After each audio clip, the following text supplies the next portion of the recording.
All right, man. Thank you so much, my beautiful people. We are back again here with Social Media Book Club. And I just like to do this thing because I read every day. I make it a part of my life. And so basically, all I'm saying is, man, just on your lunch break, just connect with us, right? You're going to take a little time to eat some food for your body. And I'm trying to get you some food for your mind. You sustain your body with that sustenance you need to sustain your mind as well. And the way that we do that is reading. And we know what's going on, guys. You know, if you ask any successful person out there what it takes to be successful, all of them will agree that you should read. And I be asking this all the time. Well, if we know what we should do to be successful, then why don't we just do it? And so it's been requested upon me to open up my library to the world. And that's what I'm doing. Just taking 30 minutes out today, every day, or Monday through Friday, to read. And so we're going to read to you or whatever the case may be. And that's what we're going to do. So what we're going through today is it's a book, a wonderful book that was written back in 1907 called As a Man Thinketh by James Allen. And we're going through the second chapter. The second part of this book is called Effect of Thought on Circumstances. And I thought this would be great, man, going into Friday, how your thoughts can affect your circumstances. So here's how it goes, guys. I'm going to read for 15 minutes. And then I'll open it up for us to discuss what we read. So it's just like a real virtual live book club. So some of you guys may not have the book. You may not have the PDF. Well, you're going to get to hear me read. And if you like my reading, you don't. I don't care. It's just I'm going to read it to you. And then we'll have a chance to discuss what we've read. So take notes. Have a little time just to think. This is your own audio book while you're on your break or whatever the case may be, but it's 30 minutes. It's 30 minutes that can change your life because it can change your mind. If you change your mind, it can change your life. And that is what we do. So take a wealthy. That's my wealthy book. That's my wealthy. Most people taking selfies. I'm taking wealthy. You know what they say? If you put in a book, no one will ever find it, but we are finding the nuggets by going through some of these timeless wonders. It's amazing. This book was written back in 1907, and we are still reading this book. It must say something. 100 years later, 120 years later, the principles still remain. So let us begin. By James Allen, As a Man Thinketh, Thought, the Effect of Thought on Circumstances. Whew, all right. The human mind may be likened to a garden, which may be intelligently cultivated or allowed to run wild. But whether cultivated or neglected, it must and will bring forth. If no useful seeds are put into it, then an abundance of useless seeds will fall, accumulate, and will reproduce their own kind. Let me say that again. If no useful seeds are put into it, then an abundance of useless weed seeds will fall, accumulate, and will reproduce their own kind. Just as the gardener cultivates the plot, keeping it free from weeds and cultivating the flowers and fruits which are required, so may we tend the garden of our mind, weeding out all the wrong, useless, and impure thoughts and cultivating toward perfection the flowers and fruits of right, useful, and pure thoughts. By pursuing this process, we sooner or later discover that we are the master gardener of our souls, the director of our lives. This lesson also reveals within ourselves the laws of thought and enables us to understand the ever-increasing accuracy how the thought forces and mind elements operate in the shaping of our character, circumstances, and destiny. Thought and character are one, and as character can manifest and discover itself only through environment and circumstance, the outer conditions of our life will always be found to be harmoniously related to our inner state. This does not mean that our circumstances at any given time are an indication of our entire character, but that those circumstances are so intimately connected with some vital thought element within ourselves that, for the time being, they are indispensable to our development. Each of us is where we are by the law of our being. Each of us is where we are by the law of our being. The thoughts which we have built into our character have brought us there. In the arrangement of our life, there is no element of chance, but all is the result of a law which cannot err. This is just as true as those who feel out of harmony with their surroundings as those who are contented with them. As progressive and evolving beings, we are where we are, that we may learn, that we may grow. And as we learn the spiritual lesson, which any circumstance contains for us, it passes away and gives place to other circumstances. We are buffeted by circumstances so long as we believe ourselves to be the creature of outside conditions. But when we realize that we are a creative power and that we may command the hidden soil and seeds of our being out of which circumstances arise, we then become the rightful masters of ourselves. That circumstances grow out of thought. Each of us who has for any length of time practiced self-control and self-purification knows, for we will have noticed the alteration in our circumstances has been in exact ratio with our altered mental condition.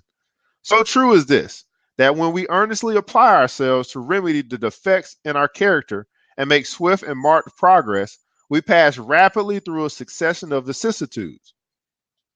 The soul attracts that which it secretly harbors. Let me say that again. The soul attracts that which it secretly harbors, that which it loves, and also that which it fears. It reaches the height of its cherished aspirations. It falls to the level of its basest desires, and circumstances are the means by which the soul receives its own. Every thought seed sown or allowed to fall into the mind or to take root there produces its own, blossoming sooner or later into action and bearing its own harvest of opportunity and circumstance. Good thoughts bear good fruit. Bad thoughts bear bad fruit. Good thoughts bear good fruit. Bad thoughts bear bad fruit. The outer world of circumstance shapes itself to the inner world of thought. And both pleasant and unpleasant external conditions are factors which make for the ultimate good of the individual. As the reaper of our own harvest, we learn both suffering and bliss. Following the innermost desires, aspirations, thoughts by which we allow ourselves to be dominated, pursuing the frivolities of impure imaginings or steadfast walking the highway of strong and high endeavor, we at last arrive at their fruition and fulfillment in the outer conditions of our lives. The laws of growth and adjustment are naturally followed. One does not come to drunkenness or crime by the tyranny of fate or circumstance, but by the pathway of groveling thoughts and base desires. Nor does a pure-minded person fall suddenly into crime by stress of any mere external force. The criminal thought had long been secretly fostered in the heart, and the hour of opportunity revealed itself its gathered power. No such conditions can exist as descending into vice and its attendant sufferings apart from vicious inclinations, or ascending into virtue and its pure happiness without continued cultivation of virtuous aspirations. Therefore, as the Lord and Master of thoughts, we are the makers of ourselves, the shaper and author of our environment. Even at the birth, the soul comes to its own, and through every step of its earthly pilgrimage, it attracts those combinations of conditions which reveal itself, which are the reflections of its own purity and impurity, its strength and weakness. Now, Miss Felicia, are you going to be jumping in the hot seat at any point in time? You never join me in talking. You going to be able to have an opportunity to chat with me today? Where am I at? Oh, okay. We do not attract that which we want, but that which we are. Wow. Oh, I need to read that again. We do not attract that which we want, but that which we are. Wow, I might need to stay on that for a second. We do not attract that which we want, but that which we are. Our whims, fancies, and ambitions are thwarted at every step, but our innermost thoughts and desires are fed with our own food, be it foul or clean. The divinity that shapes our ends is in ourselves. It is our very self. We are manacled only by ourselves. Thought and action are the jailers of fate. They imprison being base. They are also the angels of freedom. They liberate being noble. Not what we wish and pray for do we get, but that which we justly earn. Not what we wish and pray for do we get, but what we justly earn. Our wishes and prayers are gratified and answered only when they harmonize with our thoughts and actions. In the light of truth, what then is the meaning of fighting against circumstances? It means that we are continually revolting against an effect without, while all the time we are nourishing and preserving its cause in our heart. That cause may take the form of a conscious vice or an unconscious weakness, but whatever it is, It stubbornly impedes the efforts of its possessor and hence calls aloud for remedy. All of us are anxious to improve our circumstances, but are unwilling to improve ourselves. All of us are anxious to improve our circumstances, but are unwilling to improve ourselves. We therefore remain bound. People who do not shrink from self crucifixion can never fail to accomplish the object upon which their hearts are set. This is true of earthly as of heavenly things. Even those whose sole object is to acquire wealth must be prepared to make great personal sacrifices before they can accomplish this object. And how much more so for the people who would realize a strong and well poised life? For example, let's look at a man who is wretchedly poor. He is extremely anxious that his surroundings and home comfort should be improved. Yet all the time he shirks his work and believes himself justified in trying to deceive his employer on the ground of the insufficiency of his wages. Such a man does not understand the simplest rudiments of these principles, which are the basis of true prosperity, and is not only totally unfitted to rise out of the wretchedness, but is actually attracted to himself a still deeper wretchedness by dwelling in and acting out indolent, deceptive, and negative thoughts. Now, let's look at a rich woman who is the victim of a painful and persistent disease as a result of gluttony. She is willing to give large sums of money to get rid of it, but will not sacrifice her gluttonous desires. She wants to gratify her taste for rich and unnatural foods and have her health as well. Such a woman is totally unfit to have health because she has not yet learned the first principles of a healthy life.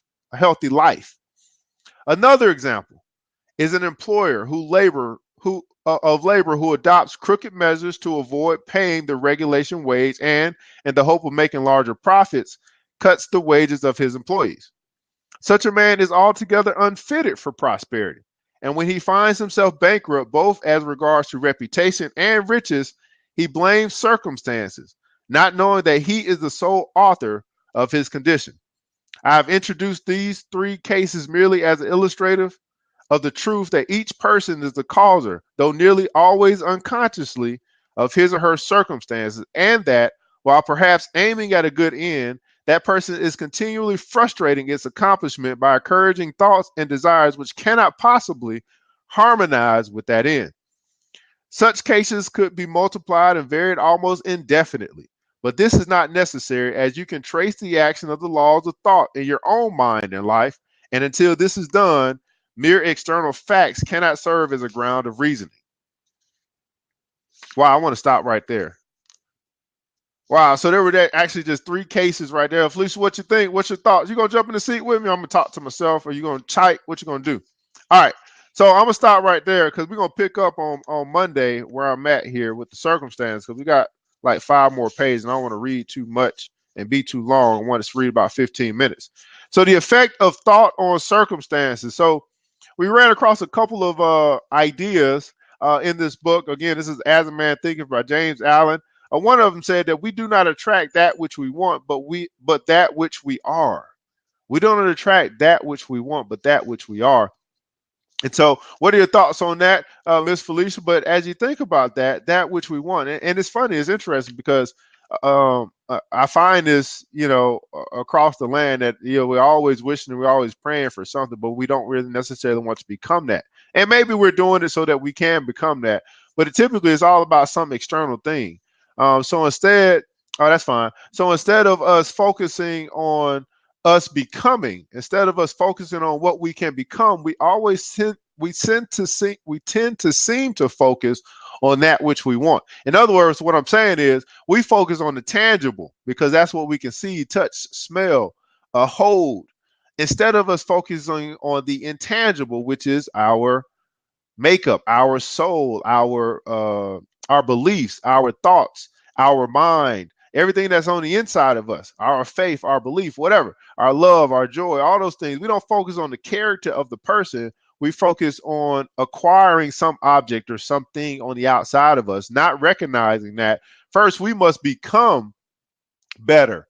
We must become better in order to have better. We must become more in order to have more. And that's where it lies at. Many of us don't really think about becoming more so that we can have more. We just want more and then we expect to become more after we have it. And that goes totally against the law. That's totally against the law. You're, like you said, you're unfit. We are unfit for some of these things that we desire because we won't become the person that can actually acquire that thing. It's almost like the in the Bible it talks about a double-minded man who will wish for one thing but will act a certain way. And it's almost as if that scripture totally gets skipped in all of the services because we'll get on our hands and knees, we'll pray for something, but we won't become that which we need to become in order to acquire that thing. Faith without works is dead.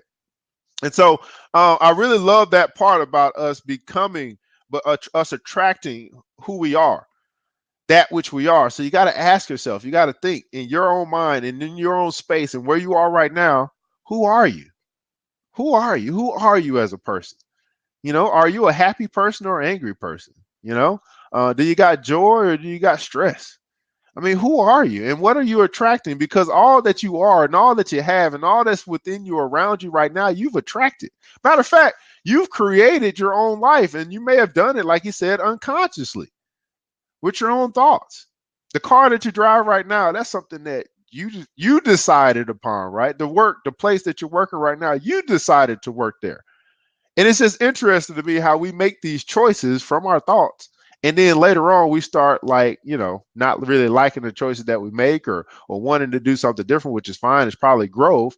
You're probably growing in your consciousness. But many of us, we stuck on stupid thinking that, someone forced us to be in these positions that we're in, not really recognizing that we thought it through. Like, oh, it was a good idea at the time. That's kind of what that is. But I really like that he went through and he shared a few examples about how the guy that wants to wants to get out the ghetto, so to speak, or get out of the hood, or get out of the projects, get out of a bad situation. He wants to excel, but he doesn't want to change. And I think that's the same in all of these different scenarios. We wanting to grow, but we don't want to change. And quite frankly, there is no growth without change. You can't grow if you're not willing to change. And I know plenty of people that talk about growing, but are unwilling to change.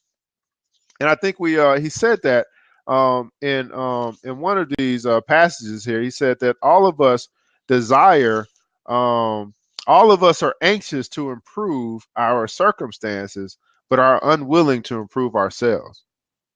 All of us are anxious. I mean, we really want to improve our circumstances. We want a better life, but we're unwilling to improve ourselves, but we don't want a better self, or that's not the focus.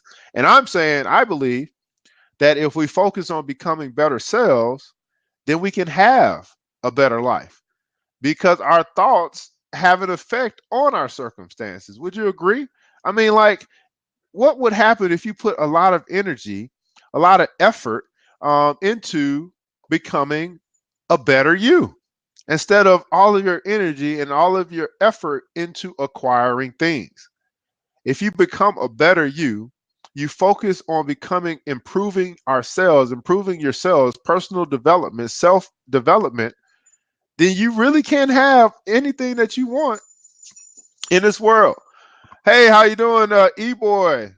Thanks so much for joining us, Mr. Wonderful. You're intentionally beloved and award-winning graphic designer, illustrator. Okay, sounds good. I'm going to follow you. And we got welcome Brian Perez, a reader, a writer. We'll follow you. Thanks so much for joining. And we got Sikat Agarwal. Thanks for joining. So what we're talking about here is As a Man Thinketh by James Allen. We just actually read through the passage on the effect of thoughts on circumstances. And now we're doing the kind of review part where we're talking about it. And so there was a text within here where he said that all of us are anxious to improve our circumstances, but are unwilling to improve ourselves. All of us are anxious to improve our circumstances, but are unwilling to improve ourselves. And that's kind of what we're talking about right now. Like, wow, how many of us want more and more out of life, but aren't really willing to become more? And we must become more to have more.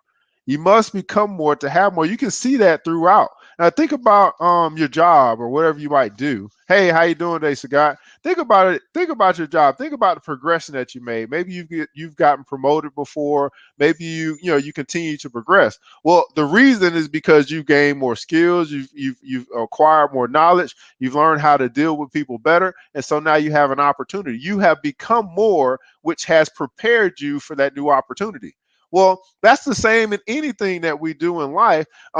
We have to first think it, become it on the inside, and then we are prepared to receive it. But most of us, we do it the opposite. We think that we're prepared to receive something just because we're here living on the earth, just because we're walking and breathing. And you earn what you get. You don't just you don't get what you wish for, you get what you earn. And I would say that is the one thing that I would say is fair about life, that we get what we earn. Most people say, oh, life is unfair. Well, that's only because they're trying to become or be or have what other people have. But I would say life is fair in this sense, that we get what we earn. We don't get what we wish for. We don't get what we talk for. We don't always get what we pray for. And why is that? Because sometimes we pray for things that we are not ready to receive. We pray for things that we have not become. But I would say that we do get what we earn. You know, if you are having unprotected sex with a young lady or a young man or whatever, and you end up having a baby, you end up being a baby daddy or a baby mama, well, you got what you earned from your actions. And your actions, where did they come from? They came from your thoughts.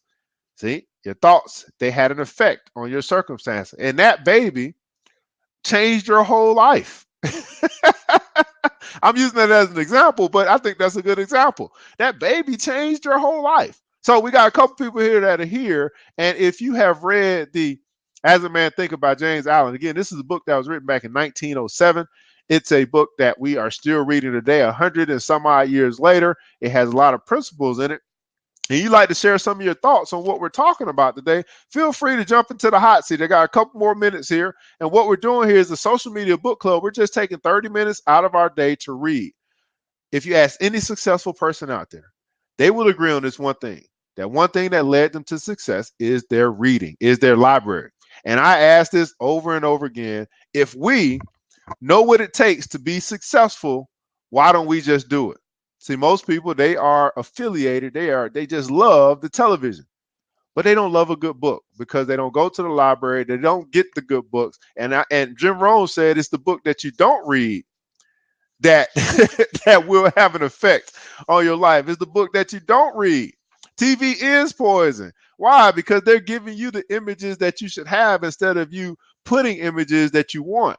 You put the images in that you want, to your mind, your thoughts can change, and your circumstances can change. So if you want to jump in the hot seat, just want to have a quick conversation, that's fine. Oh, here we go, Sagat. Thanks for joining, man. I'll let you in here.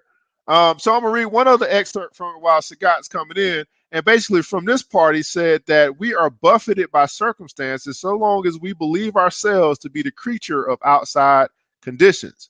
But when we realize that we are a creative power and that we may command the hidden soil and seeds of our being out of which circumstances arise, we then become the rightful masters of ourselves. Sagat, man, what are your thoughts on the passage, anything that you read from the effect of thought on circumstances? That's the title of today. What are your thoughts on the effect of thought on circumstances? Oh man, oh, you're not. I don't have no voice. No, I can't hear you. I'm giving you some. Okay, you gonna try to come back in? Tanya, thanks for joining. Raisin Rat, thanks for joining. Let's see here. Tanya, Money Mama 63. I'm following you. Sagat's gonna try to come back in here with some audio here. He was just trying to speak. So we're talking about the effect of thoughts. Okay, there you go. So can you hear me? Yeah, I can hear you now, sir. Okay. Where you from, Sagat? I'm from India. I am from India. Okay, thanks for joining. I'm from Atlanta, Georgia, in the United States.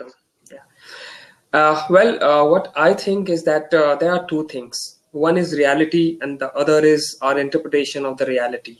And what we think about ourselves is very important, first of all, because we all have our own image inside our mind, and we associate all these things with all the things around us with this image that we have created over the period of lifetime about ourselves.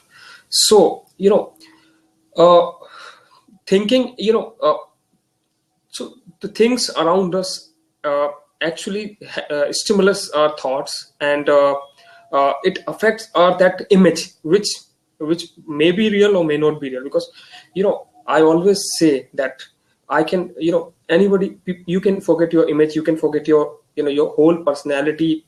Yeah, if you God forbid, if you come across some accident, and if you forget if you lose your memory, you can forget everything about you. So what I think that we are nothing but a cluster of thoughts, a Wow. personality. Yeah, And absolutely. yeah, we need to actually we need to keep balance between the reality and the image, the personality that we have created over the period of time. And we need to be in order with the society as well. So thoughts really affect a lot, because thoughts are the result of stimulations of the surroundings and the our interpretation of those stimulations. So these days I'm reading, things about NLPs. You must have heard about NLP, neuro linguistic program. Yeah. It tells that we create a map about the surroundings, and the map is not a territory. Map is not the reality. Okay, so everybody's map is different. We create some particular map, and the person around us, his map might be something different. So conflict occurs when two people with different map meets. So I think that map is not real, and it is based on, because we acquire knowledge through our five senses. Okay, Right. so they are limited. Actually, they are limiting. You cannot have the absolute truth about the nature and absolute truth about the surroundings, because your senses are limited. Their efficiency is limited. So you have that map about the reality around you, about yourselves, about people, about society. Okay, so based on the senses, the things that your senses have got. So Right. based on that, you have created your reality that you think is real. Okay, so sometimes, and things which we are not able to understand, our tends to uh, uh, uh, mind tends to make perception about them. It is like filling the gap, filling the gray areas. Okay, that's how it. Yeah, because uh, we uh, we hate being in a confusing state. That is Right. why we create perception about people. That is why whenever you meet somebody you do not know, we always make perception, okay, about that person, because we do not know things. And it is about fear also. Fear is what? Fear is nothing but the unawareness of the thing. If you do not know, for example, in religious, I call myself an atheist. So I see all the religions are thriving on fear, because they say that if you are not following in this particular path, you are going to end up in hell. And because Yeah. of that fear, because you do not know whether the hell exists or not. Okay, so your mind has made some perception, and based on that you are following that religion. So I Wow. think, Hold on a second. So you just hit on something. Y'all need to give him a few more props. He is really spitting some knowledge here. I'm finna give you some more hands up. So wow. Sagat, wow, you just made me go wow. So repeat that last part again. So a lot of the religions are yeah, set up to capitalize on fear. fear. Yeah, fear is nothing. Fear is nothing but the result of your thinking, the result of your perception, which is not real, which is not at all real. It is just an illusion, I would say. So so how do you think that people get this mental perception, let's just say of hell, for example? Like how do we, if we never been to hell, how do we know Okay. how do we get an idea of what it looks like? Like, oh, this is what hell looks like in my head. Okay. Or even Okay. heaven. How do we get, we've never been to heaven, but we in our mind we're setting up an image of what heaven looks like based off what we've seen on the earth. But We've never been to heaven or hell, if it even exists, but we have created what they look like, an image, an illustration, and a thought that Yeah, actually has an impact on our circumstances or our day-to-day walk, supposedly. yeah, exactly. So we believe in what we have read, what we have been told by people, and what have things that have been passed on to us by our parents, by society, people around us, and we believe in those things blindly. Most of the times, we do not inquire, we do not put questions across them. So that is the problem. The thing is that just give it, just suppose we all, that image that you have about yourself, this is the problem. Actually, the name that you have given to you, I always say that just share your name, just unaware about yourself, and you will have no problem at all. You will find yourself absolutely fine, the happiest person. The moment you forget about yourself, the moment you forget about your identity, your the social status, because everything is we have associated everything about ourselves. We have that fake identity that we have been given since our birth, that that Yeah, name. we've been given, and we actually been taught, right? We've been taught. Yeah, we So have been given. basically, Scott, what you're saying is you need to lose yourself in order to find yourself. Exactly. You need to forget yourselves. You need not to take yourselves too much seriously. That we have been doing. Wow. I'm just So chewing on I this. can give you an example. I can Okay. prove it through. Okay. Suppose, just take an example of the time when. Okay, let me take a very sublime example. When you get into a physical relation, okay, like at the time of sex, are you aware about yourself that you are Jefferson? Is it right? I don't Yeah. know whether I'm Jefferson is saying it right. right or not. Okay, so I don't remember myself at the time of the time when I'm in pleasure, like I'm watching a movie. I completely forget myself. I completely forget my religion, my identity, my country. I am into the movement. I am one with that movement. I am one with the movie, with the partner I'm having sex with. So it is like you will have to understand that you are not, we have isolated ourselves by giving ourselves an identity. You are not isolated from this nature, from the surrounding. You are one with it. You will have to live in the totality that you have forgotten, and for that you need to lose your identity. So let me ask you this, man. This is some good stuff, man. So Scott, um, James Allen did a great job of really writing this book, and it didn't even get the praise it needed to get until like 50 years after he wrote this passage. So as we talk about the effect of thought on circumstances, so essentially what we're saying is if you want to change your circumstances, you have to change your thoughts, right? I So think go ahead. I think thoughts are in itself destructive. Anything which has come out of thoughts are destructive. You just take a look at it. Really destructive? Absolutely destructive. So Absolutely you don't destructive. think that our thoughts are creative? Uh, what is creative is not a thought, actually. In its essence, it is not a thought. Well, First of all, create is so you what do you you mean? you cannot create anything from your mind. Never. Because your mind is nothing but a computer hard disk which is accumulating things, which is gathering things, and you are just making permutation, combination, arrangement between those things and come up with some new ideas by using old ideas. Okay. Okay, so your mind is not able to create anything. There is something else beyond mind which we are not able to understand with the use of this mind, although we try to do this. Psychologists try to do this, to understand things which help us to create things. Our mind is completely simply incapable of doing things, So do creative things. so are you saying in a sense that are you saying now that we're talking about, okay, well, the subconscious mind is where creativity comes from?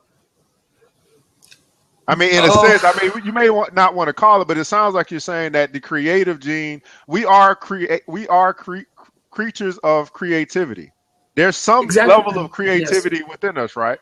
So if we're saying that, well, the mind is destructive, well, that creative juice that creates, it comes from somewhere and it enters into us because you and myself, we become what we think about, right? We grow Exactly. into this. If we put an image of, hey, I'm gonna be a doctor, then we're gonna grow and we're gonna start working and doing things to become a doctor. So that's creating ourselves through something that comes through on the inside. What we see, that we always think that we have this mind, we are doing everything from here.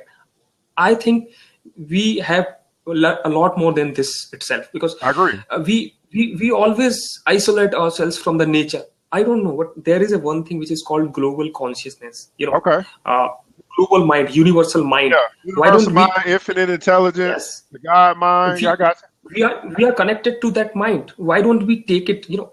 I don't know, man is so much egoistic that we always want to take the credit of things that we create. We say that we are creating things. I don't think so. I think we are connected to some source which is completely, we are not able to We are understand it, to because understand and comprehend it. We try to put. We try to it is put. because, yes, reason being, the what the knowledge that we get through our five senses, and there is a limitation. Okay, you cannot hear sound, very very higher frequency or very low frequency, and you cannot see things which are very tiny, or which are very very very far away. So we have limitations, our five senses have limitations, so we cannot understand that vast creative, that conscious, global conscious thing through our tiny mind, which Right. we have been trying to do. So yeah. We try to actually explain everything. So actually you guys over in the chat that are kind of watching, man, what are your thoughts? I see you say elephants. You say what you resist persists. You also said we're not robots, though. We definitely can agree that we're not robots. We do have some capacity to think. even even I think, what, I think we limit ourselves by giving ourselves an identity, by taking the responsibility of things. We should not take the responsibility. We all are connected. Everything, things stimulus us, things affect us in a very, in a way that we are not able to understand. And if something you have created does not mean that you are only responsible for that. It might be because because of your surrounding, because of the things that are stimulating you, and you are not actually ready to accept it. So we had a question, Sakat. He said, "What he claimed we have limited sense. What evidence do you have on that?" Oh, it is proven by science that you cannot hear sound, below a certain frequency, and higher a certain frequency. You are not able to hear sound higher than that. It has been proven by science, I think. Oh, okay. Wow, we're getting some good questions here. So, you may have to expand on that a little bit because I know Zakir is like still wants to hear because you talked about sound, but what about the other senses? Um, so Man is a spiritual animal. yeah, you say what? Yeah, Man is this person. I don't know the name. yes, He has elephant. He commented said man that. is a spiritual animal. So the other question came up, says Sakat, what do you think about the sense we get as humans when we tap into our consciousness through meditation or drugs? That's a I good think we question. all have created. We are talking about things that we have read somewhere or heard. I think so. There is nothing. I don't see any. The conscious mind that we have created, that we say that this is what Saket is. This is Saket conscious mind. I think this is all fake. This is all created by our thoughts, by the knowledge that we have got from the books, from some people we talk, or from surroundings. I don't see any mind. Actually, there is no mind. All right. Now, elephants, you said Ayahuasca. I don't know what that is. Is that a country or um? So, Sakir asked, "What makes you so Okay. confident?" Well, even you can realize it if if you just take a look at your everyday things, like you are best in your things that you do. Whenever you forget yourself, just take a look at, you are happy, you're more happier at the situation when you are completely involved. It is called the flow. You must have heard the word Oh, flow. yeah. When you are doing something, you're doing something, and you are into that flow, and you completely forget that you are Jefferson, or you are Saket, and you are into that movement. You are one with that task that you are doing, and that time you forget your mind. You are not conscious. You are doing things very effortlessly. That Yeah, time I your mind got it. is not working. So, You are so here's my question, guys. To everybody that's here with us today, I think he just brought up a great point of when you get into that flow, and I want you to think about that flow for you, whatever that is. And here's the question, or here's the phrase I like for you to answer or to finish. So here's the phrase: I'm at my best when. I'm at my best when. So type in the chat box below, Zakat. You can answer that as well. You can finish that for yourself. I'm at my best when. So give you time, a little moment to think about that and to answer that or to finish that sentence for yourself and put that in the chat box below. I'm at my best when. So Sakat, that's the question to you. If you could finish this statement for yourself, it might be difficult. I'm I'm not sure. I'm at my best when.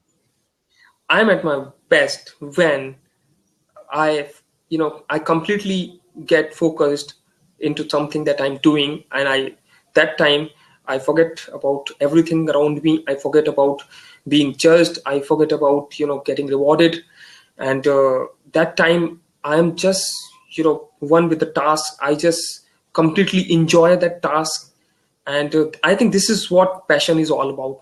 It is like in delving into thing, and becoming one that thing, I think. In the zone, passion, yeah. So I'm gonna answer it for myself. And I see you, Della Francis, said you're at your best about 45 into a hobby. I'm actually at my best when I'm inspiring other people. I'm at my Okay. best when I'm inspiring other people. I totally get lost into the success of someone else and being part of their success, being part of their growth, being part of their maturation or their development. So when I'm inspiring someone else, that is when I'm at my best.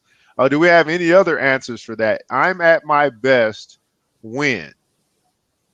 When I play Right. football or soccer, I get lost in playing a beautiful game. Fantastic, right? You probably you got, yeah, you get the hat trick. That's awesome. So so we can identify with some things that maybe we get lost in, right? And we subconsciously, unconsciously are in that thing. We are in that zone. We got that passion going for that thing. And Jefferson, I just want to add one thing here. Whenever you are in the situation, when you are one with that thing, you are just into the flow. Actually, why you are not in trouble? Because you are not interfering the natural process, which is just happening. And at the time when you are conscious, you are constantly interfering with the nature, trying to control things, trying to handle things the way you want. And, you are not in harmony with the nature that time. But whenever you are into the flow, whenever you are, like he says that when I play football, whenever he's playing football, he's just going with the flow with the nature, and his conscious mind is completely shut off that time. Yeah, fantastic. So honor ours, you're asking questions, but you're not participating. Like I asked the question, you didn't answer. So I don't know if I'm gonna answer your last question. And I don't think that we're saying that we're not creative. I think he was saying is that we're not creative in our conscious state. We are creative in our unconscious or our subconscious state. I believe that's the best way to kind of put that. Again, we're talking about limited information and knowledge, something that none of us know the real answer to. We're just sharing our small, limited piece and trying to come to a whole as we piece all of our pieces together. I think that's the best way to put it. But again, Sakat, man, what do you do, man? If you tell us, I've actually followed you. So if you ever put on something, we can, I'll follow you, man. But what do you do? I'm a marketing professional. Okay. I'm a team leader. I work in a company. Yeah. Okay. And Fantastic. I'm a very ardent reader. Okay. I read a lot. Yeah. Okay. Fantastic. I So call I call myself Kindle worm. I don't know what that means. There is one word, bookworm, the person who reads a lot of book. Okay. And Oh, bookworm. nowadays we read on Kindle, so I'm a Kindle worm. Okay. Fantastic. Yeah. So if you follow us or if you follow me, you'll know when we're Yeah, doing I'm this. following you. I'm Okay. Yeah. following So you. so basically, guys, what we do is this book club. We do this Monday through Friday, typically at noon Eastern Standard Time. Um. Oh, okay. No, I said the question was, I'm at my best when. So you finish that. You fill in the blank. I'm at my best when. But we do this Monday through Friday at noon, and it's basically 30 minutes of feeding your mind, right? So you're going to take a minute to eat lunch, right? You're going to feed your body to sustain your body. But I'm saying, hey, let's get some time together and let's sustain, just feed our mind with great books. And in that way, we can sustain our mind because where our mind, our thoughts go, typically that's where we go. Whatever it is, our dominant thought is, whatever that is, when I listen to intellectual discussion. Yes, this is an intellectual discussion. And it's amazing how many people won't get on and have intellectual conversation. But yet they say they want to grow. They say they want to succeed. They say they want all this in life, but they spend the majority of their time entertaining themselves and doing nonsense. But anyway, so what we did was we went through As a Man Thinketh by James Allen. We got through the second part of this, and we're going to pick back up on this. You can feel free to get the book written in 1907. I'll be back again on Monday at noon, so you can join us there, and then obviously just follow, my tweets and my channel, I guess, and you can join us at noon. So, Sakai, thanks so much for joining in. You got any last words for the people? What I just want to say is that we need to get back to our roots.